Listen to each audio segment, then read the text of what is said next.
ॐ जननीं शारदां देवीं रामकृष्णं जगद्गुरुं पादपद्मे तयोः श्रित्वा प्रणमामि मुहुर्मुहुः।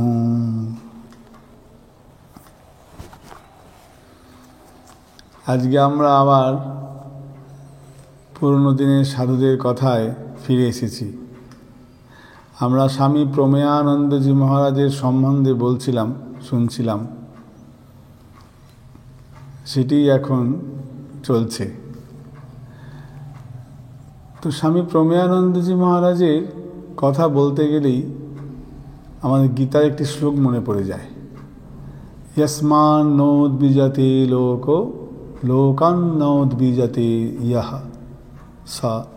তো এই যে যিনি অন্যের কথাতেও কোনো উদ্বিগ্ন হন না, আর তার কথাতেও অন্য উদ্বিগ্ন হয় না,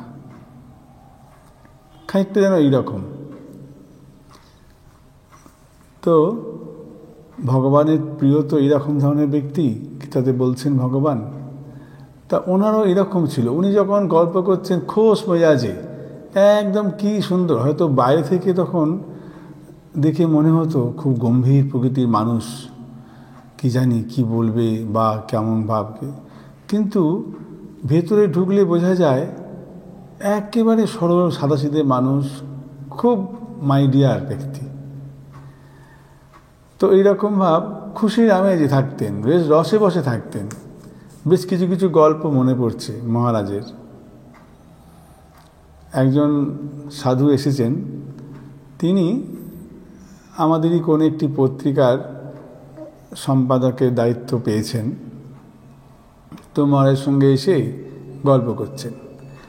মহারাজ নিজেও তো উদ্বোধনের এডিটর ছিলেন 2 বছর, তা মহারাজের সঙ্গে গল্প করছেন। তো মহারাজ বলছেন যে ভালো, তুমি সব এই শুরু করছো, ভালো, খুব কাজ তো ভালো জিনিস। তো তারপরে কথায় কথায় সেই সাধু বললেন, তবে মহারাজ এখন মাঝে মাঝে এই প্রকাশনার কিছু কিছু ভুল ত্রুটি ধরা পড়ছে। তখন মহারাজ বললেন, ও ভুল ত্রুটি সে তো আছেই। তুমি মুদ্রা রাক্ষসের কথা শুনেছ? প্রেসের মধ্যে ভূত থাকে, সেই ভূত কখন যে কি করবে কোনো ঠিক থাকে না, তো মুদ্রা রাক্ষস। তো সাধু অবাক হয়ে একটু তাকিয়ে রইল, না মহারাজ আমি শুনিনি। তারপরেই তার মনে হলো মুদ্রা রাক্ষস বলে একটি নাটক হয়েছিল, তো সেইটার রেফারেন্স টেনে নিয়ে বোধহয় মহারাজ বলছেন।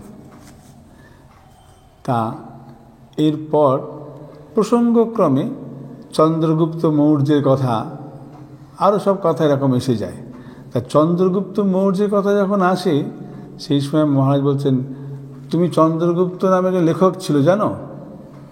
তখন বললেন, না মহারাজ, আর তার সম্বন্ধে একটা খুব সুন্দর মজার গল্প আছে। কি গল্প মহারাজ? তখন মহারাজ বলছেন, ওই চন্দ্রগুপ্ত তিনি একটা বই লিখেছেন, একটা বই লিখে ছাপিয়েছেন। ছাপিয়ে তাঁরই এক শ্রদ্ধেয় মাস্টারমশাই, তার মাস্টারমশাইয়ের কাছে নিয়ে গেছেন বইটি। নিয়ে গিয়ে বলছেন, মাস্টারমশাই আমি এই বইটা লিখেছি, আপনি পড়বেন, পড়ে আমাকে একটা আশীর্বাণী যদি দেন তাহলে আমার একটা সম্পদ হয়ে থাকবে জীবনের, বলে সেই বইটি তার মাস্টারমশাইকে দিয়েছে। মাস্টারমশাই বইটি নিলেন, হাতে নিয়ে দেখলেন, দেখে বললেন, ঠিক আছে আমি পরে বলবো, তুমি 2 সপ্তাহ পরে এসে দেখা করো। তো 2 সপ্তাহ হয়ে গেল। চন্দ্রগুপ্ত লেখক তিনি মাস্টারমশাইয়ের কাছে এসে উপস্থিত। মাস্টারমশাই আপনি বলেছিলেন একটা আশীর্বাণী দেবেন বলে, তা বইটা কেমন হয়েছে দেখলেন? তখন মাস্টারমশাই বললেন, বইটা চমৎকার হয়েছে। তাহলে মাস্টারমশাই আমাকে একটা আশীর্বাণী ও দেখো বইটি পড়েছি, চমৎকার হয়েছে বটে, কিন্তু আমি তো কাউকে লিখিতভাবে কাউকে এরকম দিই না, আমি সেটা দিতে পারবো না, দেখো অন্য কেউ যদি তোমাকে দেয় তুমি একটু খুঁজে দেখো। তখন আবার বললেন, মাস্টারমশাই এটা আপনি যদি একটা আমাকে আশীর্বাণী দেন তাহলে খুব ভালো হয়, এটি আমার জীবনে একটা সম্পদ হয়ে থাকবে, আপনি এত আমার কাছের মানুষ এবং আপনি এত বড় ব্যক্তি। মাস্টারমশাই আবার একই কথা বললেন, দেখো আমি তো হাতে লিখে কাউকে কোনো এরকম দিই না, তো তোমাকেও এখন দিতে চাই না, তুমি অন্যজনের কাছ থেকে পারলে নিয়ে নাও। যখন দেবেনই না তখন লেখক চন্দ্রগুপ্ত তিনি মাস্টারমশাইকে বললেন, আচ্ছা মাস্টারমশাই তাহলে অন্তত আপনি মুখে বলুন বইটি কেমন হয়েছে। তখন মাস্টারমশাই বলছেন, দেখো আমি জীবনে অনেক বই পড়েছি, দেখেছি কোনো বইয়েতে ছাপার ভুল থাকে, ছাপার ভুল কোনো বইয়ে দেখতে পাওয়া যায়, কোনো বই দেখতে পাই আবার খুব বানান ভুল, আবার কোনো বই দেখি যে সেখানেতে ব্যাকরণগত ভুল এবং সমস্যা রয়েছে, অসংলগ্ন রয়েছে। কোথাও আবার দেখা যায় যে বইটির নামের সঙ্গে বিষয়বস্তুর কোনো মিল নাই। তা তোমার এই বইটি পড়লে আর অন্য কোথাও যেতে হয় না, আর তার সবগুলি বিশেষত্ব এখানে আছে। বলে মহারাজ তো চুপচাপ বেশ গম্ভীর হয়ে বলছেন। এবার যে মহারাজকে বলছেন তিনি প্রথমটা চুপ করে থেকে তা বুঝতে পেরেছেন, বুঝতে পেরে তো হা হা করে উচ্ছ্বাস করে উঠেছেন, মহারাজও হেসে উঠেছেন। অর্থাৎ ওই বইটির মধ্যে সব রকম ভুলই আছে, বানান ভুলও আছে, ছাপার ভুলও আছে, ব্যাকরণগত সমস্যাও আছে, আবার বইয়ের নামের সঙ্গে বইয়ের ভিতরকার বিষয়বস্তুর কোনো মিল নাই, এমন বই লিখেছেন। তা মহারাজ এই গল্পটি বলে একদম উচ্ছ্বাস্য তার, সে এমন হাসছেন বাচ্চা ছেলেদের মতন। তো দেখলে বোঝা যায় যে এই ভিতরের সরলতা কেমন।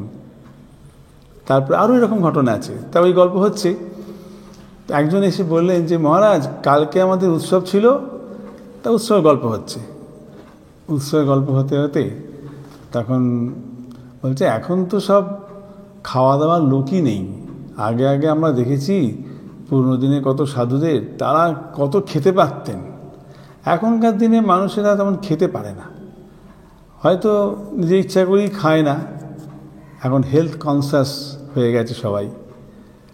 তাই এরকম ভাব কথা হতে হতে তো একজন সাধু বলে বললেন যে মহারাজ কালকে একজন ব্রহ্মচারী খাওয়া দাওয়ার পরেও এই এতগুলো মিষ্টি খেয়েছে, ওই রেকর্ড করেছে। তা তখন মহারাজ বলছেন যে ও তুমি তো তাহলে ধোসার খাওয়ার গল্পটা জানোই না, ধোসা খাওয়ার গল্পটা জানলে আর এ কথা বলতে না। বলছে মহারাজ ধোসা খাওয়ার গল্পটা কি, সে শোনোনি, জানো না? না মহারাজ। তাহলে শোনো বলি। একটা ছিপছিপে রোগা একটি ছেলে কলকাতায় রাস্তা দিয়ে যাচ্ছে, রাস্তা দিয়ে যেতে যেতে পাশেই একটি বাড়ি, দেওয়াল দেওয়া, তো সেই দেওয়াল ছোট দেওয়াল, তা ভিতরে বেশ খুব হইহুল্লোড় হচ্ছে। তা ছেলেটি হইহুল্লোড় দেখে পাঁচিল দিয়ে উঁকি মেরে দেখছে, কাঁচের দেওয়াল, কাঁচ দেওয়া আছে, তো কাঁচের ভিতর থেকে দেখছে যে ভিতরে বেশ অনেক লোকজন জড়ো হয়েছে, আর তাদের মধ্যে খুব আনন্দ চলছে, একটা হইহুল্লোড় চলছে। তা তার মনে হলো যে একবার দেখা যাক কিসের জন্য এত আনন্দ, যেখানে মানুষ সবসময় তো সেখানে যেতে চায়। তো সে পাঁচিলের পাশ দিয়ে গিয়ে দরজা দিয়ে গিয়ে ভেতরে ঢুকেছে, ঢুকে গিয়ে দেখছে যে ভিতরে কি একটা খাওয়া দাওয়ার আয়োজন চলছে, এক পাহাড় প্রমাণ একটা কি রয়েছে খাবার জিনিস, তা সেইখানে নিয়ে তাদের সব সব কোলাহল চলছে। তা ওই ছিপছিপে ছেলেটি গিয়ে একজনকে জিজ্ঞাসা করেছে, দাদা এখানে কি হচ্ছে? তখন সে বললে, আরে এখানেতে ধোসা খাওয়ার প্রতিযোগিতা হচ্ছে, আমাদের ক্লাবের এটা একটা অনুষ্ঠান, তাই এখানে ধোসা খাওয়ার প্রতিযোগিতা হচ্ছে। যে বেশি ধোসা খেতে পারবে, যে প্রথম হবে, তাকে একটা প্রাইজ দেওয়া হবে, বেশ ভালো প্রাইজ দেওয়া হবে, পুরস্কার দেওয়া হবে। তা বলছে, আচ্ছা ধোসা কি? আর তখন ওরা হেসে ফেলেছে, ধোসা কি জানো না? বলছে, না আমি ঠিক জানি না। আচ্ছা আমি এখানে নাম দিতে পারবো? বললো না। বললো, কেন? আমি যদি নাম দিতে চাই। তখন এইসব কথা হচ্ছে, এমন সময় ওদের সম্পাদক যে ক্লাবের, সে এসে হাজির। কি ব্যাপার? না আমি একটু এখানেই ধোসা খাওয়ায় নাম দিতে চাই। তখন বলল, দেখো এক একটা ধোসা 20 টাকা করে পড়বে, তবে হ্যাঁ তুমি যদি প্রথম হও তাহলে তোমার সেই টাকাগুলি আর নেওয়া হবে না, কিন্তু খেতে গেলে 20 টাকা করে দাম পড়বে। তখন ছেলেটি কি করবে, পয়সা কড়ি কাছে নাই। তো ইতিমধ্যে ওইখানেতে সব গল্প হচ্ছে, কথা হচ্ছে যে অমুকজন 8টা ধোসা খেয়েছে, অর্থাৎ সে প্রথম, তার সব থেকে বেশি ধোসা খেয়েছে। তা বিফল মনোরথ হয়ে এই ছিপছিপে রোগা লোকটি সেখান থেকে বেরিয়ে এলো। বেরিয়ে এসে আধ ঘন্টাটা পরে এসে আবার হাজির। তখন আবার এসে বলছে যে, দাদা আমি নাম দিতে চাই। তখন বলে, আচ্ছা একটু আগে তুমি এসেছিলে না? বলে, হ্যাঁ আমি তখন এসেছিলাম। তা তুমি আবার এখন এলে কেন? বলছে, না আমি তো আসলে ধোসা কোনোদিন খাইনি আর জানিও না। তা আমি বাইরে গিয়ে যেতে যেতে দেখলাম একটা ধোসার দোকান ছিল, আমি ওই দোকানেতে গিয়ে আমি ধোসা খেয়ে এলাম, 10টা ধোসা খেয়ে এলাম। তা দেখলাম যে না ঠিক আছে, তো নাম দে। তখন এ বললো যে, দেখো তাহলে তোমার মনে আছে তো 20 টাকা করে লাগবে কিন্তু। আচ্ছা ঠিক আছে, তো বলে নাম দিয়ে দিয়েছে। তারপর ধোসা খাচ্ছে, খেতে খেতে 15টা ধোসা খাওয়া হয়ে গেছে, তখন থেমেছে। এদিকে এদের আগে 8টা ধোসাই ছিল প্রথম সব থেকে বেশি, তা এ 15টা ধোসা খেয়ে নিয়েছে। 15টা ধোসা খাওয়ার পর তারপর জিজ্ঞেস করছে, আচ্ছা তুমি এইমাত্র, অন্যজন জিজ্ঞেস করছে, তুমি এইমাত্র ফিরে গেলে, আবার এলে, আবার এখানে এসে নাম দিলে, আবার 15খানা ধোসা ফেললে, ধোসা তুমি জানোই না, ধোসা কোনোদিন নামই শোনোনি বললে। তখন বলে, দেখুন আমি সত্যিই ধোসা বলে কী জিনিস জানতাম না, বাইরে গিয়ে একটা দোকানে গিয়ে ধোসা খেলাম, সেখানে দেখলাম ধোসা করেছে, আর আপনাদের এখানে 8টা ধোসা সর্বশেষ খেয়েছে শুনলাম, তা আমি ওখানে গিয়ে 10টা ধোসা খেলাম, খেয়ে দেখলাম যে আমি খেতে পারবো কি না। 10টা খাওয়ার পর তারপরে এখানে এলাম, তার মানে না খেতে পারবো। তো এখানে এসে এই আমরা 15টা খেতে পারলাম আর কি, বেশি পারলাম না। তখন সবাই জোর খুব উচ্চহাস্য করে উঠেছে, ওরে বাপরে কী কী বাবা, 10খানা খেয়ে আমার 15খানা খেয়েছে বলে তখন খুব উচ্চ। তখন লোকটি বলছে, সেই ছিপছিপে চেহারা লোকটি, এই চুপ চুপ চুপ চুপ চুপ, কী হলো? বেশি চিৎকার করবেন না, আমার বাড়ি নিকটেই, খুব কাছেই আমার বাড়ি, আমার বউ যদি শুনতে পায় তাহলে আবার রাত্রিরে খেতে দেবে না। তখন ওরে বাপরে, এরপরে রাত্রিরে কি আবার খাবে? তো সবাই তখন দিয়ে মহারাজের গল্পটি বলে একবারে উচ্চ হাস্য, হা হা হা করে হাসছেন। আর যিনি আছেন সেখানে তো তাও সবাই মিলে খুব হাসি। এই যে এত আনন্দ সাধুদের মধ্যেই পাওয়া যায়, এই আনন্দ, আমরা তো আনন্দ স্বরূপ, সব কিছুর মধ্যে আনন্দকে খুঁজে পাওয়া, আনন্দ নিয়ে থাকা। আর এদের দেখলে বোঝা যায় কাদের কোনো দুঃখ নেই, কিছু নেই, আনন্দে রয়েছে। সব তো মা জানে, নিজের কোনো কিছুর প্রতি আসক্তি নেই, কিছুই নাই। আরেকটি ছোটো গল্প মনে পড়ে গেল। একবার একজন সাধু বলে, আমাদের উৎসব হচ্ছে, তা কোনো একজন সাধুর লেকচার ছিল, তা তিনি সকলেই তাকে ভালোবাসে। তা একজন সাধু বলছে, মহারাজ জানেন তো কালকে অমুক মহারাজের লেকচার ছিল, তো আমাকে জিজ্ঞেস করছে তুমি শুনেছো? তো আমি তো শুনতে পারিনি, কাজে আটকে গিয়েছিলাম। তো মহারাজ একটুখানি দুঃখ পেয়েছেন শুনতে পাইনি বলে। তখন প্রমেয়ানন্দজি মহারাজ বলছেন, দেখো লেকচার মিস করবে না, সব লেকচার শুনবে, আগাগোড়া শুনবে। মহারাজ আগাগোড়া শোনার সময় কোথায়? আরে বুঝলে না ব্যাপারটা, আগাগোড়া শোনা মানে কি, এর দুটো অর্থ।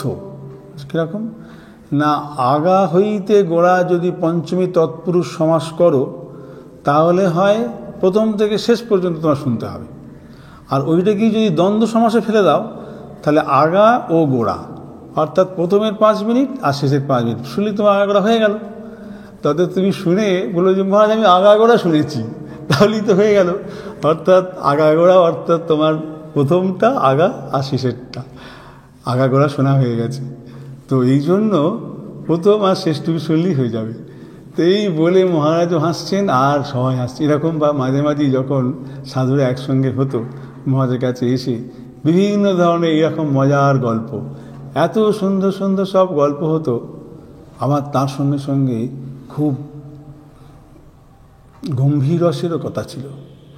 কেউ এসে বলছে মহারাজ আমাদের আশ্রমেতে ঠাকুরের পূজা করি, তা পূজাতে কচিত ফল আসে, আর ফল মিষ্টি বেশি থাকে না, তো বেশিরভাগ ক্ষেত্রেই বাতাসা দিয়ে পুজো করা হয়। আর তখন আমার খুব খারাপ লাগে যে আমরা সব ভাত টাত এটা সেটা অনেক কিছু খাচ্ছি, কিন্তু আমাদের ঠাকুরকে শুধুমাত্র বাতাসা দিয়ে পুজো করছি। তো খুব মনটা খারাপ। তো এই নিয়ে আমার এটা কি করব মহারাজ, আমার তো কিছু করার সেরকমভাবে নেই, কি করা যায়?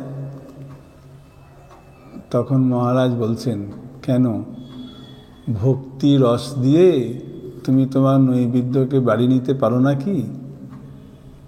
আহা, কি কথা! তিনি তো আর এইসব খাওয়ার জন্য লালায়িত নন, তিনি তো চান ভক্তি। ভগবান চান ভক্তের ভক্তি। যদি আমি তাকে ভালোই বাসি, আমার তার প্রতি ভক্তি, তার প্রতি ভালোবাসাটুকু যদি থাকে, তাহলেই তো সব মিটে গেল। কেউ যদি কোনো একজন মানুষকে রেগে মনের দিক থেকে মন একদম মুখ ফুক বেজার করে ইত্যাদি করে এতগুলো খাবার দেয়, আর একজন খুব ভালোবেসে, দেখো ভাই আমার কাছে এইটুকু আছে, তুমি একটু খেয়ে জল খাও, ভালো করে বলে তাকে দেয়, কোনটাতে সে শান্তি করে খাবে? যে ওই রেগে মেগে ছুঁয়ে ফেলে দিল তার খাবারটা খেয়ে কি সে আনন্দ পাবে? পাবে না।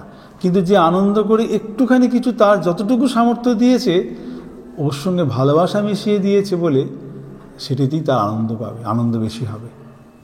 তো মহারাজ তখন তাকে বললেন, এই ব্রহ্মচারীকে। তো এইরকম ভাব মহারাজের কাছে গেলে যেন একেবারে জুড়িয়ে যায়।